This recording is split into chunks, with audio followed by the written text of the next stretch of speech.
Alô, bom dia, graça e paz. Meu nome é Edmilson Duarte, para aqueles que não me conhecem, nós somos da Igreja Batista ali da Folha 32. Estamos nesse canal, nós queremos te dar um bom dia, te cumprimentar na paz do Senhor, graça e paz, que você fique conosco até o final desse estudo. Nós estamos dando sequência para essa série de estudos aí dos fundamentos bíblicos da família.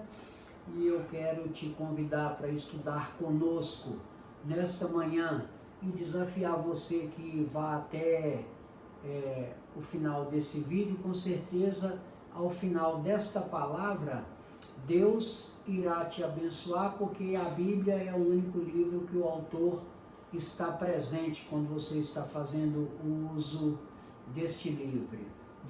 Então eu gostaria de te desafiar que você pudesse assistir esse vídeo até o final, até o seu final, né? Nós queremos iniciar o nosso estudo de hoje, a nossa lição de número 13, nessa sequência que a gente vem aí, e hoje nós iremos estudar no estudo de número 13, a espiritualidade da família, ok? E nós vamos, o nosso texto de referência, vou convidar você que abra a sua Bíblia aí. Nosso texto de referência é Atos dos Apóstolos, né? O livro que, segundo a Bíblia, é escrito por Lucas, né? Então, Atos dos Apóstolos, capítulo 16, verso 31 e 32, para que nós possamos entender melhor, eu até ampliei um pouquinho essa leitura. Então, nós vamos ler o texto de Atos, no capítulo 16, a partir do verso 25. E antes de dar início a essa leitura, eu queria te dizer da tradição. O que acontecia na época aí na época de Atos dos Apóstolos? O carcereiro, ele era responsável pelos seus prisioneiros. Então, muitas vezes, se houvesse qualquer problema, ou se os presos fugissem, ele pagava com a própria vida. Essa era a tradição naquela época. Então vamos lá no texto da palavra do Senhor, capítulo 16 de Atos, a partir do verso 25. Acompanhe comigo nessa leitura, ou abra a sua Bíblia e leia o capítulo 16 todo em casa. Então vamos lá, a partir do verso 25. Mais ou menos à meia-noite, Paulo e Silas estavam orando e cantando hinos a Deus, e os outros presos escutavam. O 26. De repente, o chão tremeu tanto que abalou os alicerces da cadeia. Naquele instante, todas as portas se abriram e as correntes que prendiam os presos se arrebentaram. Aí o carcereiro acordou. Quando viu que os portões da cadeia estavam abertos, pensou que os prisioneiros tinham fugido, então puxou a espada e ia se matar. O 27, mas Paulo gritou bem alto: não faça isso, todos nós estamos aqui. Aí o carcereiro pediu que lhe trouxesse uma luz, entrou depressa na cela e se ajoelhou tremendo aos pés de Paulo e Silas. Depois levou os dois para fora e perguntou: senhores, o que devo fazer para ser salvo?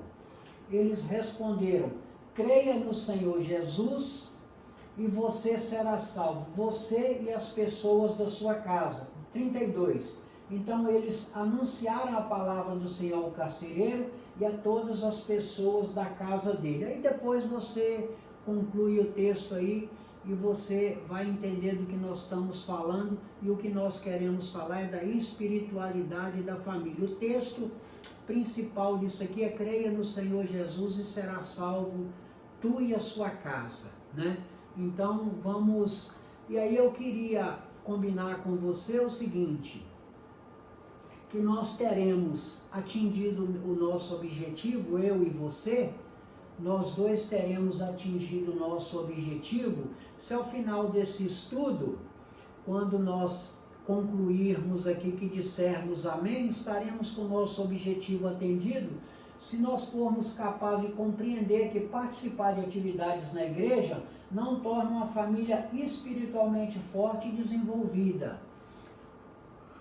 Qual que é a diferença clássica disso aí? Por isso que eu quero repetir com você nosso objetivo, para que você fique sintonizado comigo e nós possamos trabalhar nessa mesma motivação. Compreender que participar de atividades na igreja não torna uma família espiritualmente forte e desenvolvida. Por quê? Porque há uma grande diferença entre religiosidade e espiritualidade. E é isso que nós vamos falar. Há uma grande diferença entre você ser religioso e ter compromisso com Deus. A Bíblia está repleta de pessoas que desagradaram a Deus todo o tempo e elas eram literalmente muito religiosas. Então não se detenha apenas na religiosidade da sua família. O que nós precisamos entender é o seguinte: a grande pergunta a se responder é: nós somos religiosos ou nós temos compromisso com Deus? São coisas completamente diferentes e nós vamos ver isso aí à luz da palavra. Então nós vamos tentar definir, apenas para ter um norte. Isso não é a única definição e talvez não seja a melhor definição para você entender o que seja espiritualidade, mas vamos partir de um ponto, né, que você pode melhorar, mas para que nós temos uma noção, nós temos uma referência, nós temos alguma coisa que nós possamos caminhar junto. Vamos definir o que seja espiritualidade, né? Espiritualidade pode ser definida como uma propensão humana a buscar significado para a vida por meio de conceitos que transcendem o tangível.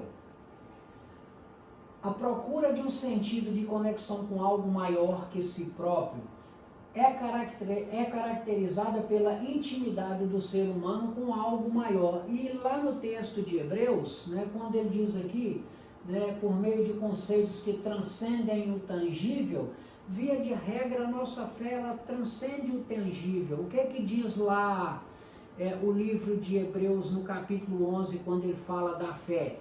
Como é que Hebreus define lá a fé? Ele nos diz o seguinte, que a fé é o firme fundamento das coisas que se esperam e a prova das coisas que não se vê. É fantástico o capítulo 11 de Hebreus. Leia lá depois, né, antes do seu horário de almoço, ou depois, ou de tarde, na hora que você quiser, mas você vai ver que fantástico. E ele continua lá em Hebreus. Pela fé, Abraão saiu de uma terra onde ele estava estabilizado e foi para onde Deus mandou. E aí você vai ver a questão. Então, vou repetir Hebreus 11 para você. A fé é o firme fundamento das coisas que se esperam e a prova das coisas que não se vê. Então, essa é a definição de fé e essa é a definição de espiritualidade. Aí eu gostaria de te fazer uma pergunta, o seguinte: acerca da sua família. E a sua família, né, espiritual, a sua família é uma família espiritual? É uma pergunta que eu gostaria de te fazer. A sua família é uma família espiritual? Eu não estou perguntando se a sua família é uma família religiosa. Eu quero que você parta comigo desse princípio. Uma família espiritual é diferente de uma família religiosa, porque a religiosidade, às vezes, é uma coisa que você faz de forma mecânica. Você faz como desencargo de consciência, você faz por tradição. Meu pai era religioso, minha mãe era religiosa, mas isso não quer dizer que você tem compromisso com Deus. O que eu estou te perguntando, e a lição, ela vem nos desafiar a mim primeiro, e depois desafiar você, é o seguinte: a sua família é uma família espiritual ou a sua família é uma família religiosa? E nós precisamos entender que isso tem uma diferença muito grande, né? Aí isso é que nós vamos entender ao decorrer de toda essa lição. E aí eu queria compartilhar com você, com mais essa ilustração, o seguinte: para te dizer a importância da sua família, da minha família, da nossa família ter desenvolver espiritualidade na família, porque a família, ela é o desenho de Deus. A família, ele é um desenho de Deus e nós não podemos permitir que esse desenho seja rabiscado pelas interferências do mundo, por valores que são nocivos à família. Não vou relacionar aqui a série deles, mas você, como eu, sabe de uma série de possibilidades que venham interferir nos valores da família. E a família, ela é o desenho de Deus. Você que é pai, você que é mãe, você é o profeta da sua casa, então você tem a responsabilidade de cuidar da família do ponto de vista espiritual. Às vezes a gente está muito preocupado, quanto pais, em ser provedor, em cuidar de tudo, em suprir as necessidades. É justo, é legal e é bom porque faz parte, são atribuições do provedor da família, mas o provedor da família também, ele precisa entender que precisa tratar da família do ponto de vista não só material, mas espiritual também. Então a pergunta que não quer calar é o seguinte: você tem cuidado da espiritualidade da sua família, sua esposa, seus filhos? Você tem ensinado o seu filho no caminho que deve andar? Não perca isso de vista, né? E aí nós queremos entrar aqui no que seja espiritualidade. O que é espiritualidade, né? O que vem a ser espiritualidade? Nós temos a seguinte questão, que espiritualidade versus religiosidade, eu já te falei isso antes, é completamente diferente, porque eu posso participar de todas as organizações da minha igreja, eu posso ser um dizimista fiel, eu posso ser professor da EBD, nada disso faz de mim uma pessoa espiritual. Às vezes faz de mim uma pessoa dedicada, que eu trabalho, que eu sou religioso, mas isso não quer dizer que eu seja espiritual. Então, o que é espiritualidade então, né? A pessoa, ela é ou não é espiritual? Não há um meio termo nesse assunto, né? Não há meio termo. Se a gente for ver os atributos do fruto do Espírito, benignidade, bondade, mansidão, temperança, longanimidade, esses atributos do fruto do Espírito são como gomos de uma laranja, né? Então, não é possível, né, que a pessoa ou não ser ou não ser espiritual. São características, elas são desenvolvidas em nós, né? E a questão da espiritualidade, principalmente, ela passa por uma mudança interior, depois uma mudança exterior, né? E a gente vai entender isso um pouco mais para frente. E isso é simples assim. Ela passa primeiro pela nossa mudança interior e depois de uma mudança exterior. 1 Coríntios, no capítulo 6, Paulo nos abençoa com a seguinte versículo da Bíblia, capítulo 1 Coríntios 6, 9, eu vou ler para você que ficou pequeno aqui essa fonte. Vocês sabem que os maus não terão parte no reino de Deus. Não se enganem, pois os imorais, os que adoram ídolos, os adúlteros, os homossexuais, os ladrões, os avarentos, os bêbados, os caluniadores, os assaltantes não terão parte no reino de Deus. Alguns de vocês eram assim, mas foram lavados do pecado, separados para pertencer a Deus e aceitos por Ele, por meio do Senhor Jesus Cristo e pelo Espírito do nosso Deus. Isso é que Paulo nos diz. Não importa o que eu acho fantástico da espiritualidade, o que eu acho fantástico do amor de Deus. Não importa para Deus, não importa para ninguém o que você foi no passado, importa o que você quer ser no seu futuro.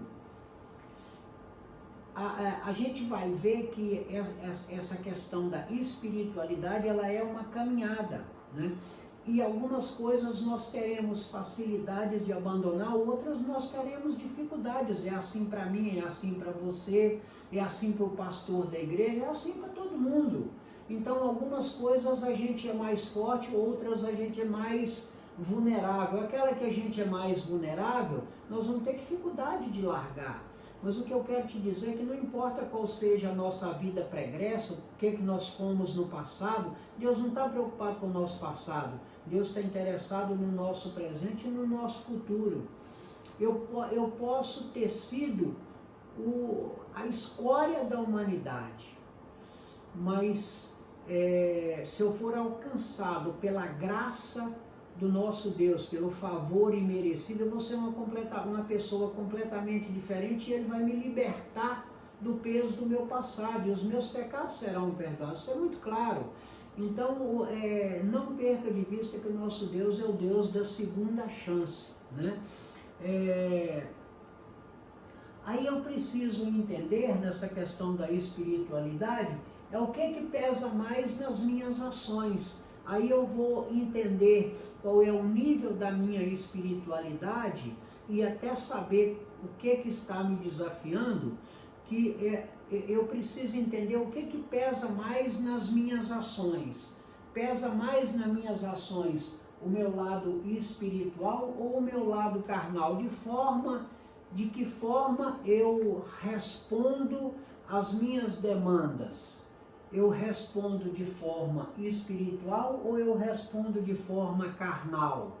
Com certeza, haveremos de ter dificuldade em alguns pontos mais do que outros, mas nós não podemos nos deixar vencer pelas dificuldades. Se eu ou você, eu ainda respondo alguma coisa de forma carnal, que eu não ache que Deus esqueceu de mim. Algumas questões, elas são difíceis de ser vencidas, algumas, até na própria Bíblia, o próprio Jesus ele nos diz o seguinte, que algumas castas, algumas dificuldades ou alguns problemas, e lá ele chama de casta, algumas castas nós só conseguiremos vencer através do jejum e da oração. Às vezes tem dificuldades, nós temos dificuldade de vencer, né?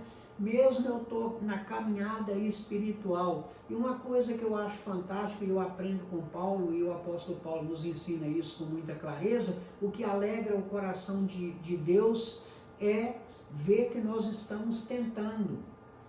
E quando nós estamos tentando e nós estamos esforçando, mesmo que alguma coisa a gente ainda não tenha conseguido vencer, isso alegra o coração de Deus.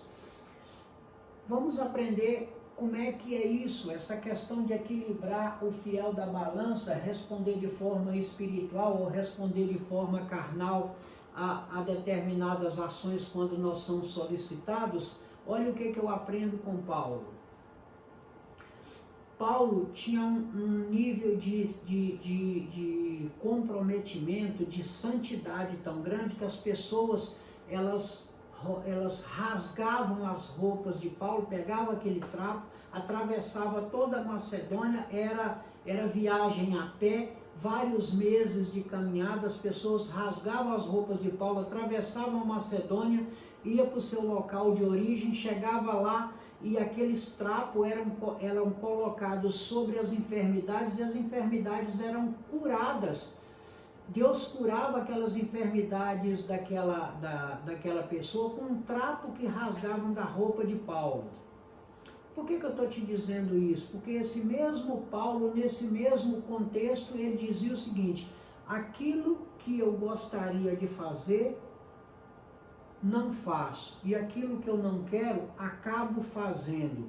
Aí ele conclui dizendo o seguinte: miserável homem que sou. Se nesse nível de intimidade Paulo tinha dificuldade de fazer tudo certo, que dirá você e eu? Eu não estou fazendo apologia ao erro, nem apologia ao pecado. Isso é uma palavra de estímulo para te dizer o seguinte: não saia da sua rota, não saia do seu princípio, né? Não saia da sua intenção. Lute para vencer a dificuldade que você tem, eu tenho, todo mundo tem, está na Bíblia, né? No mundo tereis aflição, mas tende bom ânimo. Não desista da sua caminhada. Essas mudanças, elas são dolorosas, né? Mas elas precisam ser feitas, mas creia que o nosso Deus é Deus da segunda chance. Então, quem sou eu? Com tudo isso que foi dito, quem sou eu? Né? Eu não posso responder quem é você, mas eu posso responder quem sou eu, porque nós temos 3 características que elas são clássicas. Eu posso ter sido convencido, eu posso ter sido convertido e eu posso ser uma pessoa espiritual. De forma muito simplória, rasteira mesmo, eu vou definir isso aqui para você, para poder, só para a gente ficar mais ou menos claro, né? Quem são os convencidos? E você pode me perguntar o seguinte, lá na igreja tem convencido? Está cheio, as igrejas, a minha e a sua, não importa qual seja a sua religião, se você é católico, se você é evangélico, as igrejas estão cheias de gente convencida. O convencido é o famoso pedra de tropeço, é aquele que o pastor, o padre, gostaria que ele mudasse de cidade, que ele fosse para outra igreja. Porque o convencido, ele é pedra de tropeço mesmo. Você sabe por quê? Porque ele ainda não foi alcançado pela graça salvadora. Ele pode? É claro que pode. Mas nesse presente momento, não. Ele às vezes dificulta, ele não consegue se firmar naquele pensamento, ele está sempre cocheando em 2 pensamentos. Uma hora ele está nos pés do Senhor, outra hora ele larga, uma hora ele está na igreja, na outra ele está na festa. Então ele ainda não foi transformado, ele não foi alcançado pela graça salvadora.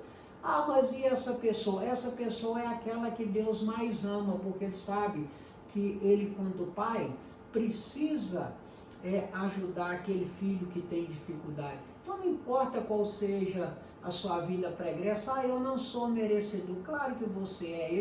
Essa questão de não merecermos, às vezes eu me julgo que eu sou tão infiel, faço tudo errado, que Deus não olha para mim. Não pense isso, que isso é um pensamento diabólico, é exatamente o contrário. Quanto mais longe você estiver de Deus, mais próximo Deus estará de você para poder trazer você para o caminho correto.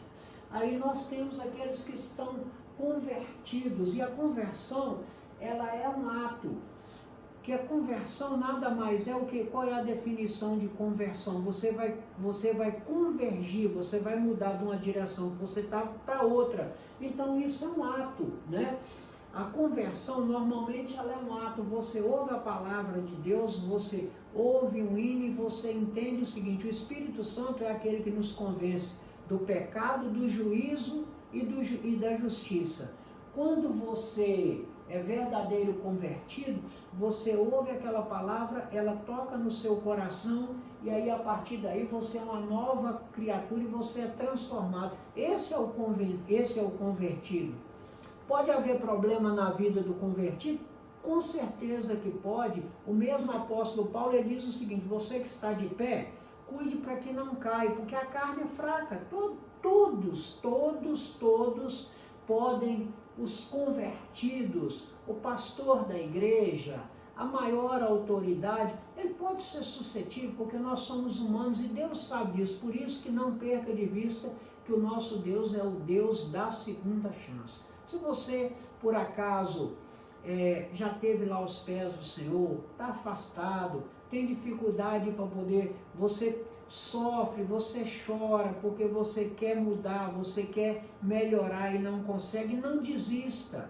Não saia da sua igreja, não, mesmo com as dificuldades que você está atravessando.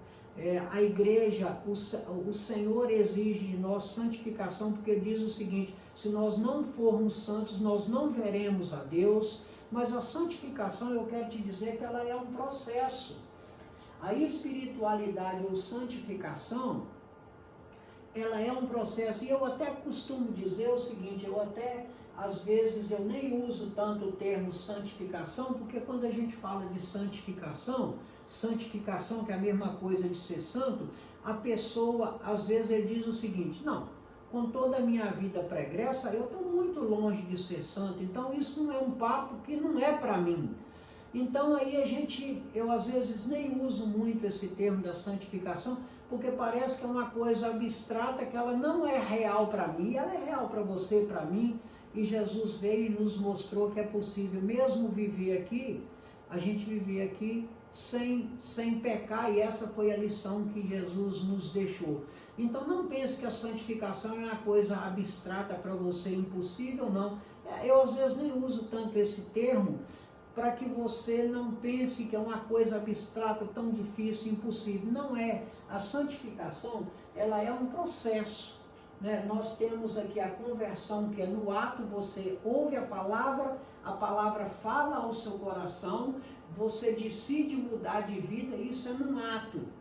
Você vai na igreja, ou você na sua própria casa, o Espírito de Deus fala a você, você reconhece o seguinte: não, realmente eu tenho agido errado, eu quero agir certo, eu quero buscar a Deus. Isso é um ato, é estanque. Agora, a espiritualidade ou a santificação é um processo, e esse processo, ele precisa ser buscado com muita força, porque ele é doloroso, né? Ele é doloroso. O processo da santificação, ele é um processo doloroso. Eu vou te dizer por que ele é um processo doloroso. Porque ele te tira da sua zona de conforto. Ele te tira da sua zona de conforto porque o seu corpo quer, é natural, é intrínseco do nosso DNA. O seu corpo quer aquelas coisas que são carnais, porque nós somos carnes, então ele quer aquelas coisas prazerosas que você fazia antes. Só que agora os seus valores são outros. Então essa busca aqui da santificação, ela vai precisar que você coloque muita força, porque isso é doloroso. Você, via de regra, vai ter que tomar decisões que elas são contrárias à sua carne. Você vai sofrer, você vai chorar, você vai penar, mas vai ser necessário, porque o seu ideal agora é outro, os seus valores são outros. Então você está caminhando você está subindo esses degraus da vida espiritual.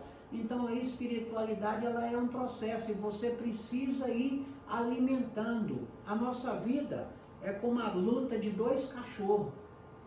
O cachorro, o seu lado carnal e o seu lado espiritual. Vai vencer essa batalha aquele que você alimentar melhor.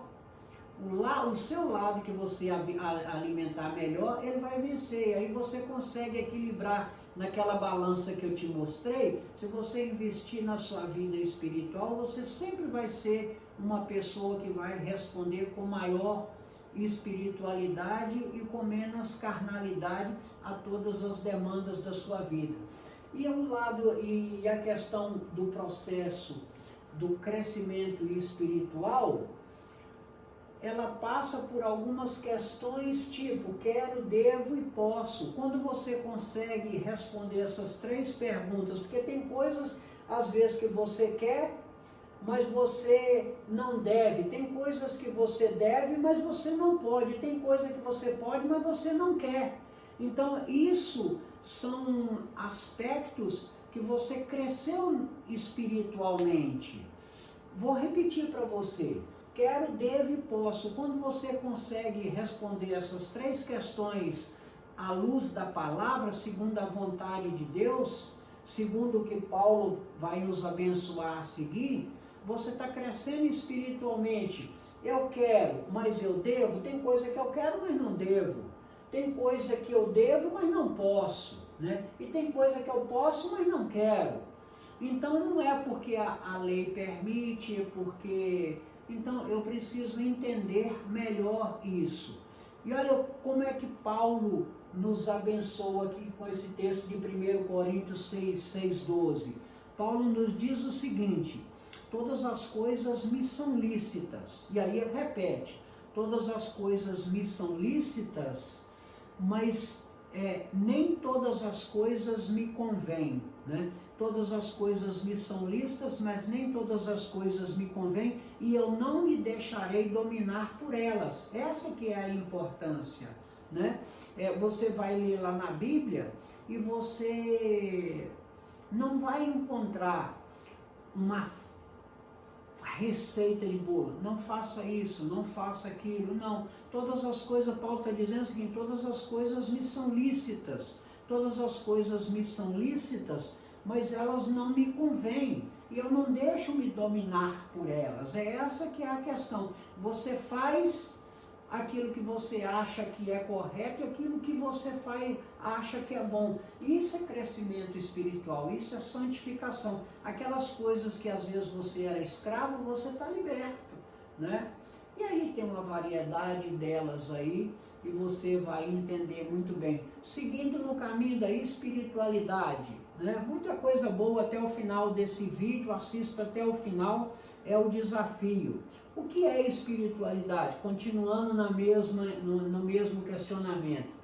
Espiritualidade e santidade é o seguinte: os salvos, aqueles alcançados pela graça salvadora de Jesus, os salvos são espirituais e santos, não há um meio termo. Você que foi alcançado pela graça salvadora, você tem a obrigação de ser espiritual e ser santo. Você tem que caminhar nessa busca pela santificação, né?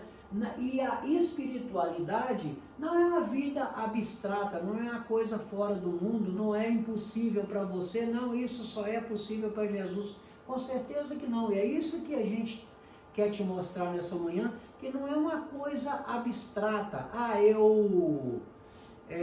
Já que eu me converti, eu estou na igreja, eu fui alcançado pela graça, então eu vou abandonar todos os meus amigos, eu não quero mais morar nesse lugar, que aqui está cheio de gente pecador. Não, não é nada disso. A espiritualidade não é uma vida abstrata, né? Você tem que ser espiritual morando na mesma comunidade onde você está. A única coisa que precisa mudar é o nosso comportamento com as pessoas com quem nós relacionamos, porque o Salmo diz o seguinte: bem-aventurado o varão que não anda segundo o conselho dos ímpios, não se detém no caminho dos pecadores e nem se assenta na roda dos escarnecedores. Antes, ele tem prazer na lei do Senhor e na sua lei medita de dia e de noite. Isso é diferente. Mas o próprio apóstolo João, ele orando ao Senhor o seguinte: pediu que o Senhor tivesse compaixão de nós, mas que não nos tirasse deste mundo. Que nós tivéssemos a capacidade de viver aqui nesse mundo para poder mostrar às pessoas que é possível sermos bons numa comunidade de gente ruim.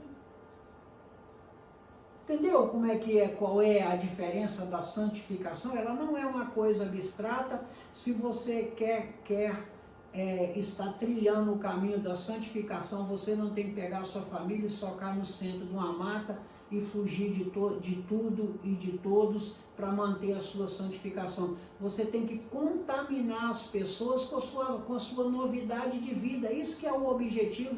Deus quer que nós sejamos luz. E quando Deus deseja que nós sejamos luz, mais alto Ele quer colocar a luz. Não se coloca a luz debaixo do velador, é o que diz a Bíblia. A luz você coloca no alto, que era para ela clarear. Então nós precisamos contaminar as pessoas com a nossa santificação. Eu não converso mais com a pessoa porque ele não é um convertido. Nada disso, muito pelo contrário. Quem precisa do médico é quem está doente. Você não vai sentar mais na roda dos escarnecedores e escarnecer. Mas Jesus conversava com os pecadores, com as prostitutas. O judeu clássico não entendia isso. Como é que ele pode? Porque ele dizia o seguinte: quem precisa de médico é quem está doente. Então nós precisamos contaminar as pessoas com a nossa novidade de vida. Por isso que a santificação não é uma coisa abstrata, é uma coisa que é real para você, e nós precisamos dizer para as pessoas que é real para todo mundo, não é uma coisa abstrata, né? Aqueles que são espiritual, tem o espírito transformado. É essa novidade de vida que nós precisamos entender. E esse espírito aqui, isso me arremete à seguinte questão: se você for ler lá em Isaías no capítulo 6, no capítulo meia dúzia, nos fala isso com com muita clareza quando inicia lá o capítulo 6, que Isaías diz o seguinte: no ano em que morreu o rei Uzias, né? No ano em que morreu o rei Uzias, ele viu Deus de um alto e sublime trono. E aí ele diz o seguinte: pobre de mim, né? Seguindo lá o que Isaías diz: pobre de mim, que sou de lábios impuros e habito no meio de um povo de impúrios lábios. E aí, na sequência do texto, Deus purifica, Deus pega com a tenaz uma brasa do altar e purifica Isaías. Então, nós habitamos no meio de uma sociedade corrompida nos valores. Então, quanto mais santos nós tivermos para poder contaminar com os valores positivos de Deus, é esse que é o objetivo de Deus, é melhorar a nossa comunidade, melhorar a nossa sociedade, melhorar a nossa família, começando isso em casa mesmo. A espiritualidade não faz diferença entre os salvos, né? Não tem um que seja mais santo do que outro, ou mais próximo de Deus que o outro. Essa é uma questão de santidade ou de espiritualidade. Não há um termômetro que se mede quem é mais, quem é menos, né? Isso é uma caminhada que nós devemos colocar toda a nossa força nessa caminhada, né? Com as dificuldades que nós temos de crescimento espiritual. Agora, o que é preciso ser claro, que ser santo é ser separado. Não é possível você estar todo o tempo cocheando em dois pensamentos. Uma hora ou você serve a Deus, outra hora você serve ao diabo. O que você tem? Nós precisamos decidir a quem nós devemos servir, né? E Josué tem uma frase fantástica, tem um texto de Josué, o autor até comentou, tem uma frase de Josué, quando eles cruzaram o Jordão, o povo cocheava muito em dois pensamentos. O povo via as maravilhas de Deus e daí a pouco voltava a fazer a coisa errada. Josué, quando atravessou o Jordão, que iam tomar posse da terra prometida, Josué, texto clássico de Josué, quando ele diz o seguinte: escolhei agora a quem sirvais, se o Deus dos nossos pais, aquele que abriu o Mar Vermelho, que abriu o Jordão, ou se aos deuses dos amorreus na terra em que habitamos. Aí ele conclui dizendo o seguinte: eu e a minha casa serviremos ao Senhor. Tomou posição. Você precisa tomar uma posição também, né? Às vezes a gente, por amor à família, você tem sido pai omisso, você tem permitido que os filhos façam coisas, ou que você está dando um mau exemplo dentro de casa, ou você está permitindo que os seus filhos ou a sua família faça coisa errada, coisa que você vê na televisão, coisa que você permite que os seus filhos vejam na televisão, coisa que você permite que você faz nos seus negócios, ou permite que os membros da sua família façam. E isso é uma coisa que precisa mudar. Isso é uma coisa que nós precisamos mudar. Nós precisamos caminhar na busca de sermos melhor, sermos diferentes, sermos referência, né? Ser luz que alumia e ser sal que dá sabor, né? E não é possível ser separado em porções. O que isso quer dizer? Não é possível você ser muito bom em umas coisas e muito ruim em outras. Então, é preciso que haja uma conformidade nessa questão espiritual. Algumas coisas elas serão mais difíceis, mas você precisa estar nessa caminhada. Não, eu nunca vou conseguir isso. Quando ele diz que não pode ser separado em porções, não pode ter uma coisa que você não consiga vencer de dificuldade. Essas que são mais difíceis, elas vão ser mais trabalhosas, mas elas são possíveis. Olha aqui o texto que Paulo escrevendo ao povo de Colosso, no capítulo 3, a partir do verso 8, são alguns versículos. Acompanhem comigo. Mas agora livrem-se de tudo isso, da raiva, da paixão e dos sentimentos de ódio. que não saia da boca de vocês nenhum insulto e nenhuma conversa indecente. Eu estava lendo aqui e meu pensamento me arremeteu a uma tradução mais clássica, quando ele diz aqui o seguinte: não saia da sua boca nenhuma palavra torpe. Mas vamos continuar aqui. Não mintam uns para os outros, pois vocês já deixaram de lado a natureza velha com seus costumes e se vistam com a nova natureza. Essa natureza é a nova pessoa que Deus, o seu Criador, está sempre renovando para que ela se torne parecida com Ele. Ou seja, o nosso objetivo é de cada dia sermos mais parecidos com Deus, né? A fim de fazer com que vocês conheçam, que vocês o conheçam completamente. Qual que é o nosso objetivo? É, quanto seres humanos, sermos o mais parecidos com Deus possível. O que é ser cristão? Ser cristão é ser um Cristo pequenininho. Então, o nosso objetivo é cada vez ser mais parecidos com Deus. É fácil? Não é fácil, não vou te enganar. A vida cristã é muito difícil. Tanto é que a vida cristã, ela não é para fraco. A vida cristã não é para derrotado, não é para fracassado. A vida cristã é uma vida de luta. Você tem que matar um leão todo dia. O dia que você não matar o leão, no outro serão 2, né? Então a vida cristã não é fácil, né? A própria Bíblia diz o seguinte, que a salvação ela é conquistada com luta e muita luta, tá? Mas não perca isso de vista. Isso é possível para você, é possível para mim. E a santificação, ela é de forma progressiva. De que maneira? Simples assim, nós precisamos desenvolver, né, a nossa espiritualidade. Você precisa envolver na sua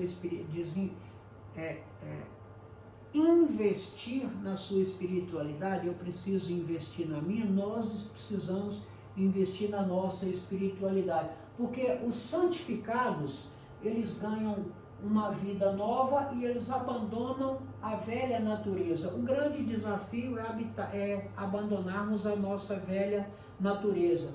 E aqui os evangelhos, Mateus, conta a história de Nicodemos, que foi encontrar com Jesus de noite, e ele perguntou para Jesus: como é que eu posso ganhar a vida eterna? E Jesus perguntando: você é mestre em Israel e você não sabe disso? Né? Então aí Jesus diz para ele o seguinte: você precisa nascer de novo. E aí Nicodemos, que era doutor da lei, perguntou, não entendeu a essência, e perguntou: como que eu posso, velho, nascer de novo? Eu vou voltar ao ventre da minha mãe? E aí Jesus ensina o seguinte: não é você nascer da carne, sim nascer do Espírito. Esse novo nascimento é o nascimento do Espírito. Basicamente, o que é? A mudança dos seus valores. Você entender que é uma nova criatura e você precisa abandonar a velha natureza. Não importa qual seja a sua velha natureza, eu não estou preocupado com ela. Se Jesus não está preocupado, muito menos eu, que não posso fazer nada, não posso acrescentar nada na sua vida. Então, o nosso Deus é o seguinte: ele não está preocupado com o nosso passado, ele quer mudar o nosso presente e o nosso futuro. Olha o que Paulo nos abençoou em Romanos 6,4. Portanto, fomos sepultados com ele na morte por meio do batismo, a fim de que, assim como Cristo foi ressuscitado dos mortos mediante a glória do Pai, também nós vivamos uma vida nova. Em algumas tradições ele diz aqui, novidade de vida. O que isso quer dizer aqui? Quer dizer que no momento que nós somos batizados, nós sepultamos o velho homem e aí nós temos uma vida nova. Por isso que as igrejas evangélicas não batizam as crianças. E não vou com isso, pelo amor de Deus, não, você que está me assistindo, meu amigo, não estou fazendo juízo de valor, né? Não estou dizendo se está certo ou errado, mas as igrejas evangélicas decidem a batizar as pessoas depois de um momento que ele tem consciência que ele é pecador e que ele quer uma vida nova. Então o batismo é esse, é uma novidade de vida. você largar a velha natureza, significa que você morreu para o mundo e nasceu para Cristo. Então, por isso que aqui Paulo está nos falando, né, pela morte por meio do batismo, que você sepultou ali a sua natureza antiga e tem uma natureza, e tem uma nova natureza. Como é que eu posso me santificar, né? Como eu posso? Você pode estar aí assistindo e fazendo essa pergunta e eu vou te falar aos olhos da palavra, né? Como é que eu posso me santificar? E eu quero voltar com você naquele primeiro quadro que eu te mostrei lá. Como é que eu posso me santificar? Lembra que eu te mostrei lá atrás um quadro que é da nossa vida espiritual e da nossa vida carnal, e aqui aonde eu colocar o maior investimento, se eu colocar na minha vida espiritual, alimentar mais o meu espírito, eu vou responder mais espiritualmente. Se eu alimentar mais o meu lado carnal, eu vou responder mais pela carne. Como é que eu posso me santificar, né? Como é que eu posso desenvolver a minha santidade? O nosso alvo é sermos... Olha só para você ver que interessante o seguinte, nesse processo. O nosso alvo não é sermos mais espirituais, é isso mesmo que eu estou te falando. O nosso alvo não é sermos mais espirituais, mas o nosso alvo é sim sermos menos pecadores, porque isso é um processo, e como ele é um processo, você não consegue mudar tudo da noite para o dia, e Deus, Ele não quer que você se desiluda. Eu não consegui, eu vou voltar para a lama, né? 1 Pedro tem um texto que ele é fantástico, que ele diz o seguinte, que aqueles que foram, não vou lembrar a essência todinha, mas em síntese é o seguinte, aqueles que foram alcançados pela graça salvadora de Deus e forem novamente vencidos, igualam-se à porca que depois de ser lavada, volta ao espojadouro de lamas. 1 Pedro, esse texto é de 1 Pedro. Então, o que nós queremos com isso? Te dizer o seguinte, que como a santificação ela é um processo, que você não tenha a pretensão que essa mudança seja estanque radical da noite para o dia. Então, o nosso desafio de como desenvolver a nossa santidade é que nós não sejamos mais espirituais e sim menos pecadores. Ou seja, o que isso quer dizer? É que a gente vá vencendo uma batalha por vez. Se você quiser vencer todas e você não vai conseguir, você vai se desiludir da sua vida cristã. E não é isso que nós queremos. Nós queremos é que a gente consiga ser a cada dia menos pecador, ou seja, cada dia eu conseguir ser uma pessoa melhor. Quando eu oro a Deus todos os dias, eu peço a Deus uma única coisa, que eu consiga hoje ser melhor do que eu fui ontem. Esse é o meu maior desafio. Não queira ser perfeito porque você não vai conseguir, e não queira a perfeição das pessoas. Você tem umas facilidades, eu tenho outras, você é mais vulnerável nos pontos, aonde você é vulnerável, às vezes eu sou mais resistente. Então não espere perfeição das pessoas e nem cobre você para que seja perfeito, porque a perfeição, a santificação, ela é um processo. Então eu vou repetir, porque você pode não ter entendido, e isso é fundamental para que você cresça espiritualmente. Não deseje, o nosso alvo é não sermos mais espirituais, e sim menos pecador, ou seja, cada uma batalha, um leão por dia. Mate o seu leão por dia, que você vai crescer espiritualmente. Nós devemos nos concentrar, né? Olha só, devemos nos concentrar, não no que devemos fazer mais, e sim no que nós devemos fazer menos.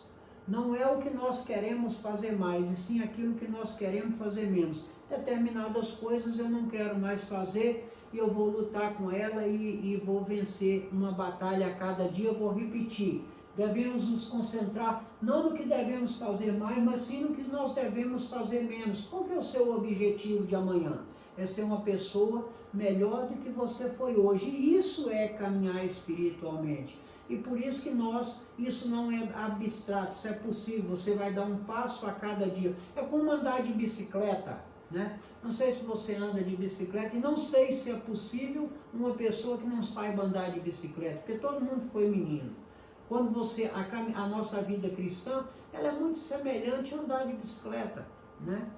Você começa ali com um velocípede, coloca 2 rodinhas, aí depois o pai vai lá e tira uma rodinha, e aí depois tira as 2 rodinhas, ainda vai te segurando para você não cair, até você poder dominar a bicicleta. Sabe andar de bicicleta, Milena? Todo mundo sabe andar de bicicleta, né? É raro uma pessoa que não sabe andar de bicicleta.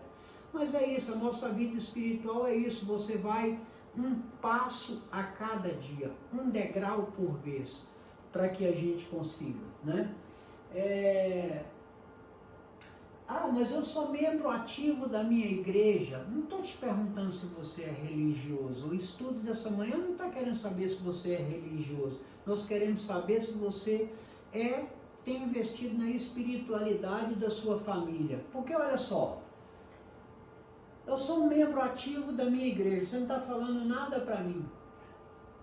Eu vou em todos os cultos, todo culto eu estou lá presente. Eu leio a Bíblia com regularidade, você não está falando nada para mim. Porque a Bíblia diz o seguinte, que o diabo, ele tem uma fé monstruosa. A Bíblia diz o seguinte, que o diabo crê que estremece. Qual que é a grande diferença? Ele crê que estremece, mas a diferença é que ele não obedece. Vou nos cultos, leio a Bíblia, oro com regularidade. Isso não está dizendo nada para mim e não vai dizer nada para você, porque eu posso ser membro ativo da minha igreja, vou nos cultos, leio a Bíblia, oro com regularidade, entrego o meu dízimo, mas posso fazer tudo isso e não ter abandonado meus pecados. Posso fazer tudo isso, às vezes eu faço de forma mecânica. Mas isso não é santificação, isso não é santidade. Ir nos cultos, entregar meu dízimo, ler a Bíblia com regularidade, orar. Às vezes a minha oração, ela não passa do teto, né? Então, isso não quer dizer muita coisa. Por isso que não há um instrumento que passe lá nas pessoas para você identificar nível de espiritualidade. Isso é uma coisa pessoal, é você e Deus, né? Aí eu preciso, nessa caminhada, fazer como Paulo, eu preciso prosseguir para o alvo. Como é que eu prossigo para o alvo, né?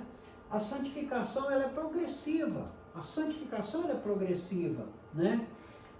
Eu preciso sair da prática da velha natureza, aquilo que eu fazia eu deixo de fazer, consigo vencer essas dificuldades, então isso é progressivo. Crescer espiritualmente amadurecer na sua nova natureza, aquelas coisas ruins que você fazia, você não faz mais. A santificação é a maturação do novo ser, são coisas que você não está mais vulnerável a elas, mesmo que elas apareçam para você, você tem capacidade de dizer não, eu não quero, né? Eu quero, posso, devo, a sua capacidade de dizer não a determinadas coisas que não são boas para você. É viver uma vida semelhante de Cristo. Nós, quanto cristãos, nós somos Cristo pequeno. Volto a te dizer, como que isso agrada a Deus? Agrada a Deus é te ver tentando. É te ver tentando crescer espiritualmente. Se você está tentando, se você está esforçando naquelas coisas que estão difíceis para você, não desista, coloque um pouco mais de ânimo, peça a Deus, né? Ele vai te ajudar a vencer as dificuldades. Eu tenho as minhas dificuldades, você tem as suas, talvez você tenha facilidade para umas coisas, eu para outras, às vezes eu e você respondemos de forma diferente ao mesmo estímulo, né? Então, nós somos únicos, Deus nos fez únicos, então nós somos diferentes, por isso que as igrejas, elas não está cheia de pessoas perfeitas. Não espere que a sua igreja seja uma igreja perfeita, porque nós levamos lá para dentro as nossas mazelas.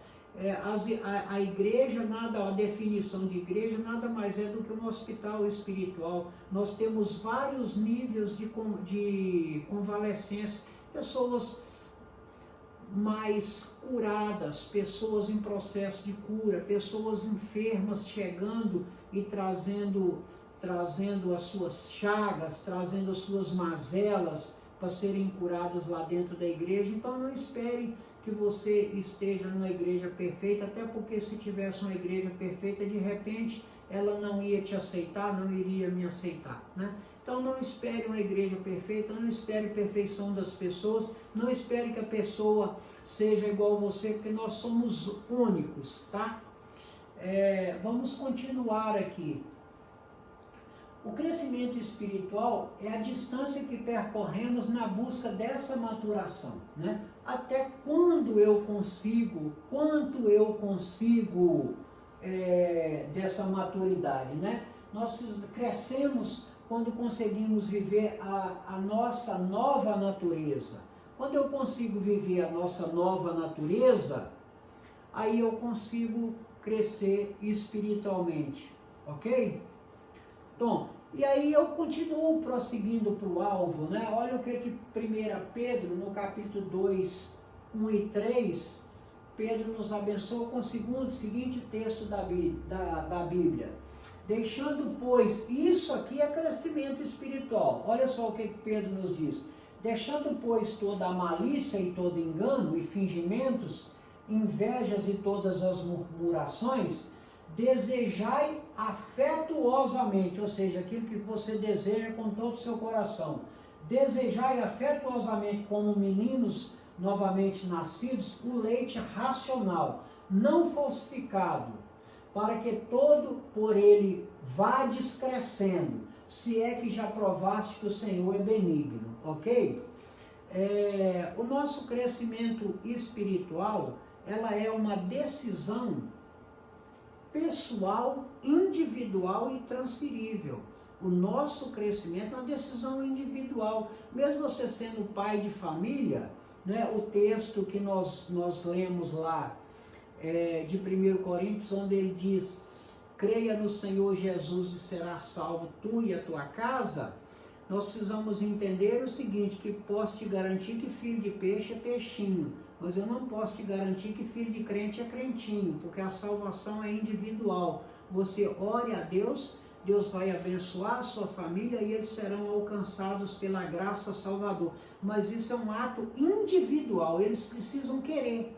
Você pode orar, você pode ensinar, você pode levar, mas eles precisam querer, porque isso é um ato individual. Nós seremos salvos pela graça salvadora de Jesus e isso é individual, pessoal e intransferível, né? A família precisa de espiritualidade. A família, olha só que interessante, que a família não é parte da nossa vida, né? A família não é parte da nossa vida. A nossa vida é que é parte da família. A família é o todo. Vocês dois estão me atrapalhando. Porque vocês dois ficam um conversando com o outro, eu não sei se eu presto atenção em vocês ou aqui, né? Nossa vida é parte da família, nossa vida é um todo. Família é isso aí, ó, viu? Puxando a orelha deles aí, ao vivo. Se a família não está bem espiritualmente, todos os membros são prejudicados. Sua família está precisando de mudança? Não sei. Sua família está precisando de mudança? Eu não sei, só você que vai saber. Né? Só você que vai saber se a família está precisando de mudança ou não, né? Nós precisamos da decisão de pagar o preço, buscar o crescimento individual, influenciar positivamente sua família, né? Aí se você por acaso está pensando, me diga como, né? Aí eu vou te dar um roteiro, né? Qual que é o roteiro? Qual que é o roteiro de como, desse como? De crescer espiritualmente. Como é que você pode levar a espiritualidade para casa? Ensine o que aprendeu. Aquilo que você aprendeu, ensine em casa. Pratique o que está ensinando. Busque bons conselhos de confiança. Invista no crescimento de sua família. Não espere problemas para buscar solução. Haja preditivamente. O que é agir preditivamente? É antes que o problema possa acontecer, a gente possa agir. A família será sempre o nosso último reduto. A família vai ser sempre o nosso último reduto. A gente sempre vai correr para o braço da família. Então a família é o melhor que nós temos. Nós precisamos investir na família. Família é isso, né? Estou aqui apoiado pela minha família. Família é isso. Família vai ser sempre o nosso reduto. E família é assim. Família tem facilidade, família tem dificuldade, família tem problema que está tudo bem, tem hora que não está tudo bem, né? Mas a gente precisa contar com a família, então nós precisamos investir na família, né? Aí nós ainda temos o seguinte, Paulo e Silas em Filipe, né? O carcereiro levou a salvação para casa, creu no Senhor Jesus, quem crê no Senhor Jesus salvará a sua família. Você vai orar pela sua família. Olha que texto maravilhoso que eu vou compartilhar com vocês. Já estou me cobrando o tempo aqui, mas eu já estou chegando ao final. Colossenses 3, de 17 a 23, quero te abençoar com essa palavra. Estou me apertando aqui por causa do tempo. Colossenses capítulo 3, versos 17 até 23. Tudo que fizerem, seja em palavra ou em ação, façamos-no no nome do Senhor Jesus, dando por meio dele graça a Deus Pai. Mulheres, sujeitem-se a seus maridos como convém a quem está no Senhor. Maridos, amem suas mulheres e não as tratem com amargura. Filhos, obedeçam seus pais em tudo, por isso agrada ao Senhor. É o único mandamento com promessa.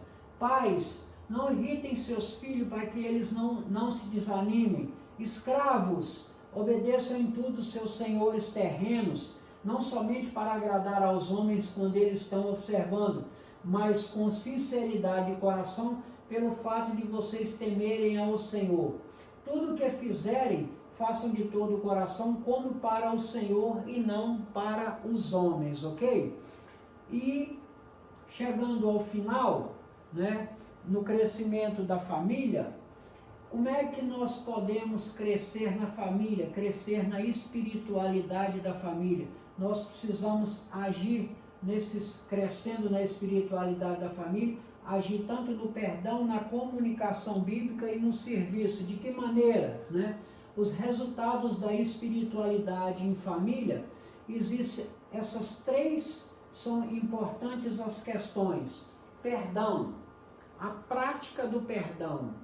Às vezes, olha só que interessante, pessoas que mais podem nos magoar são aquelas que mais amamos. Por isso que precisa existir a prática do perdão, né? Porque se uma pessoa ele é especial para você, então de repente essa pessoa é a mais suscetível de te magoar. Por isso que a prática é importante do perdão. Da comunicação, né?